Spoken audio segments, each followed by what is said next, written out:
Bismillahirrahmanirrahim. In the name of Allah, the most gracious and most merciful.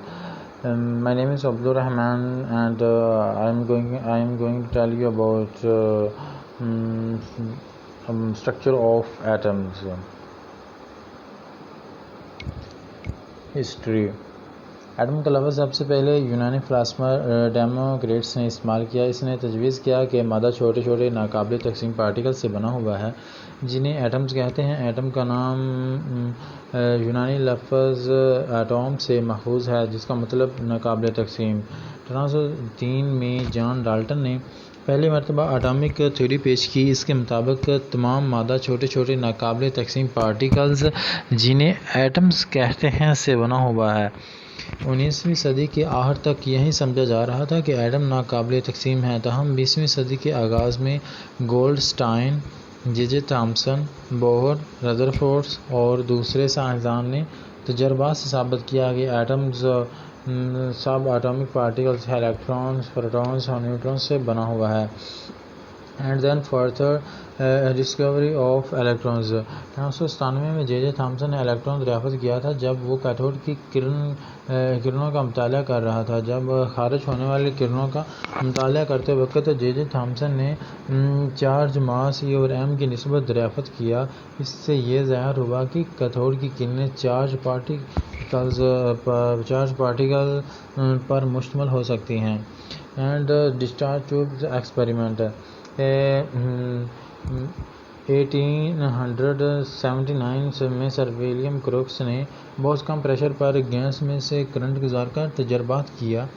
اس نے شیشے کی ایک ٹیوب لی جس میں میٹلز کے دو الیکٹروڈ جڑے ہوئے تھے، ایک انوڈ پر اور دوسرا کیتھوڈ پر. ان الیکٹروڈ کو ایک بہت زیادہ وولٹیج کی بیٹری سے جوڑا گیا. ڈسچارج ٹیوب میں جب گیس کا پریشر 10⁻⁴ ایٹمز رکھ کر گیس میں سے بہت زیادہ وولٹیج کا کرنٹ گزارا گیا تو اس کا رزلٹ کچھ یوں حاصل ہوا. جیسے ہی کرنٹ گزارا گیا تو کیتھوڈ سے انوڈ کی سمت جاتی ہوئی ریز خارج ہوئی اور ان ریز کو کیتھوڈ ریز کا نام دیا گیا کیونکہ یہ کیتھوڈ سے پیدا ہوئی تھی. And then further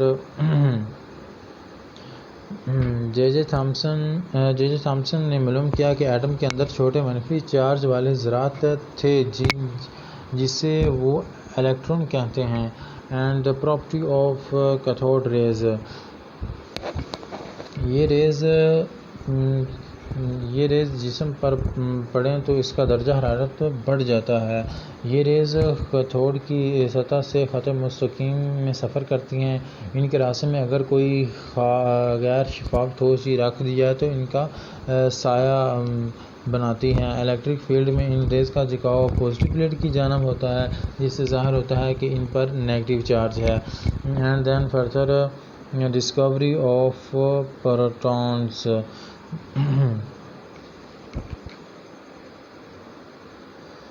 discovery of protons.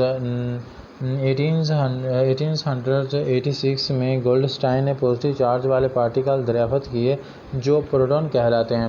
1886 میں گولڈ اسٹائن نے مشاہدہ کیا کہ ڈسچارج ٹیوب میں کیتھوڈ ریز کے علاوہ بھی دیگر قسم کی ریز پائی جاتی ہیں جو کیتھوڈ ریز کی مخالف سمت میں سفر کرتی ہیں. اس نے ڈسچارج ٹیوب میں سوراخ دار کیتھوڈ ریز استعمال کیا. اس نے مشاہدہ کیا کہ یہ ریز کیتھوڈ کے سوراخوں میں سے گزر گئیں اور انہوں نے ٹیوب کی دیوار پر چمک پیدا کی. اس نے ان ریز کو کینار ریز کا نام دیا. And then further property of canal rays. یہ ریز بھی خط مستقیم میں لیکن کیتھوڈ ریز کی مخالف سمت میں سفر کرتی ہیں اور اپنا راستے میں آنے والے ٹھوس جسم کا سایہ بناتی ہیں. الیکٹرک اور میگنیٹک فیلڈ میں ان کا جھکاؤ ثابت کرتا ہے کہ یہ پازیٹیو چارج کی حامل ہے. کینار ریز کی ماہیت ڈسچارج ٹیوب میں موجود گیس کی ماہیت پر منحصر ہوتی ہے. اینڈ دین ان ریز کا اخراج ڈسچارج ٹیوب میں موجود انوڈ سے نہیں ہوتا بلکہ یہ ریز اس وقت پیدا ہوتی ہیں جب کیتھوڈ ریز یا الیکٹرانز ڈسچارج ٹیوب میں موجود بقیہ گیس کے مالیکول سے ٹکراتے ہیں. And then further discovery of nucleus. Atom کا نیوکلس ایک چھوٹا گھنا علاقہ ہے جو ایٹم کے مرکز میں پروٹونز اور نیوٹرونز پر مشتمل ہوتا ہے، جس کو ردرفورڈ نے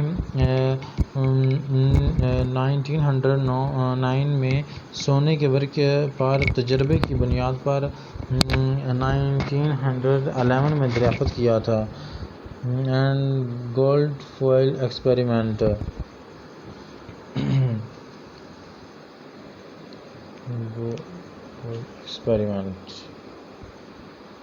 ردرفورڈ نے یہ جاننے کے لیے کہ پازیٹیو اور نیگیٹو چارج کیسے ایک ایٹم میں اکٹھے موجود ہوتے ہیں، سونے کے باریک ورق پر تجربہ کیا۔ اس نے سونے کے 0.0004 سینٹی میٹر باریک ورق پر الفا پارٹیکل کی بچھاڑ کی۔ الفا پارٹیکل ریڈیمز اور پولونیم جیسے ریڈیو ایکٹیو ایلیمنٹ سے حاصل کیے گئے۔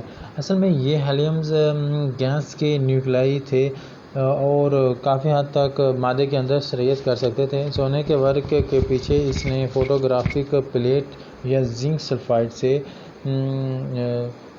پینٹ کی ہوئی سکرین رکھی۔ اس پلیٹ یا اسکرین پر سونے کے ورق سے ٹکرانے کے بعد الفا پارٹیکل کے اثرات کا مشاہدہ کیا۔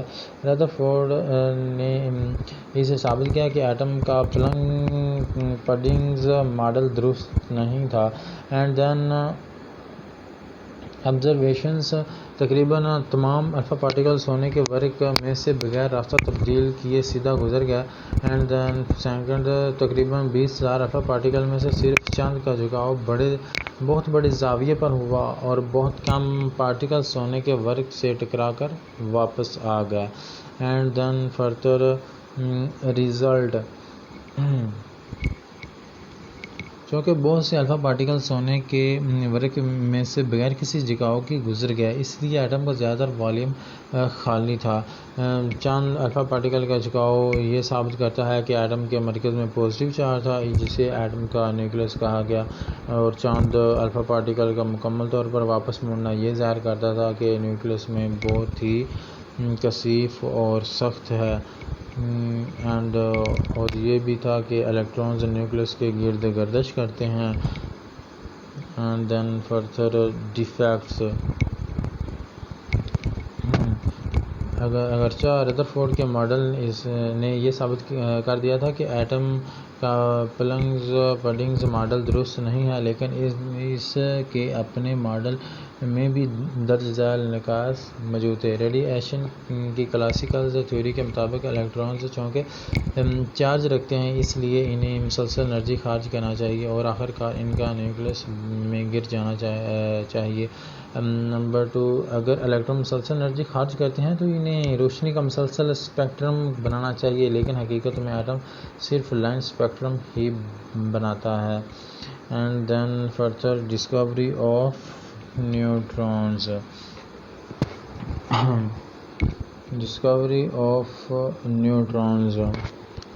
ان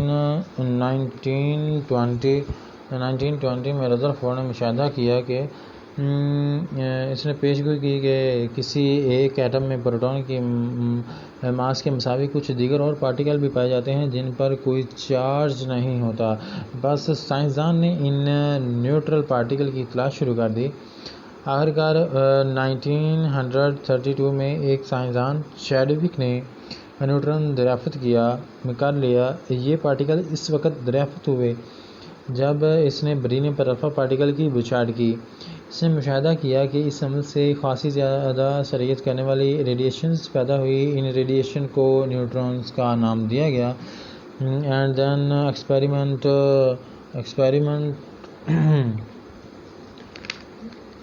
1930 میں جب یہ معلوم ہوا کہ برینیم پر الفا پارٹیکل کی بچھاڑ کی اس عمل سے زیادہ سرایت کرنے والی ریڈیشنز پیدا ہوئی اور ان ریڈیشن کو اصل میں گیما ریڈیشن سمجھا جاتا تھا، تاہم پراپرٹی آف ریڈیشن کی مزید تفتیش سے اس کے متضاد نتائج سامنے آئے.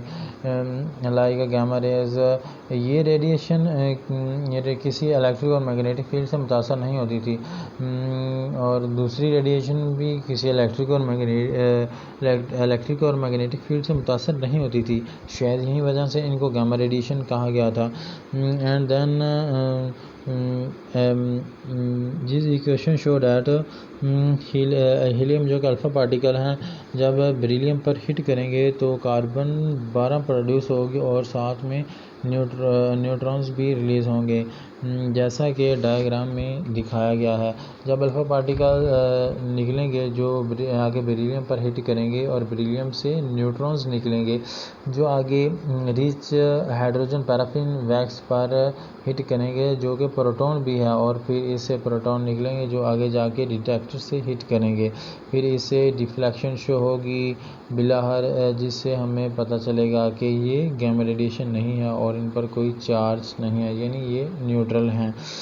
اب یہ سوال پیدا ہوتا ہے کہ یہ ان پر گیما ریڈیشن کیوں نہیں ہے، کیونکہ یہ پروٹون نہیں نکال سکتی اور دوسری ریڈیشن پروٹون نکالتی ہے، اسی لیے ان کو گیما ریڈیشن نہیں کہا جاتا. اور یہ سوال پیدا ہوتا ہے کہ یہ نیوٹرل کیسے ہیں، کیونکہ ان پر کوئی الیکٹرک اور میگنیٹک فیلڈ الیکٹرک اور میگنیٹک فیلڈ سے متاثر نہیں ہوتی، اسی لیے. And then Bohr atomic theory. Rutherford کے اٹامک ماڈل کو نکاس کو مد نظر رکھتے ہوئے نیلز بوہر نے 1930 میں ایٹمز کا ایک اور ماڈل پیش کیا. میکس پلانک کی کوانٹم تھیوری کو اس نے اٹامک ماڈل کی بنیاد بنایا. بوہر کے اٹامک ماڈل کے مطابق ایک ایٹم میں حرکت کرتے ہوئے الیکٹران نہ تو انرجی جذب کرتے ہیں اور نہ ہی خارج کرتے ہیں، لیکن چونکہ الیکٹرانز مخصوص انرجی کے آربٹ میں گردش کرتے ہیں جو انرجی لیولز کہلاتے ہیں، اسی لیے کسی آربٹ میں گردش کرتے ہوئے الیکٹران کی انرجی متعین ہوتی ہے. اور اس کے مندرجہ ذیل پوسٹولیٹس ہیں کہ ہائیڈروجن ایٹم ایک چھوٹے سے نیوکلس پر مشتمل ہے اور اس میں الیکٹرانز نیوکلس کے گرد ریڈیس کے کسی ایک گول آربٹ میں گردش کرتے ہیں. نمبر 2، ہر آربٹ کی ایک مخصوص انرجی ہے جو کہ متعین ہے. نمبر 3، جس میں ایک الیکٹران کسی مخصوص آربٹ میں رہتا ہے یہ انرجی جذب یا خارج نہیں کرتا. انرجی جذب یا خارج صرف اس وقت ہوتی ہے جب الیکٹران ایک آربٹ سے دوسرے آربٹ میں جاتا ہے.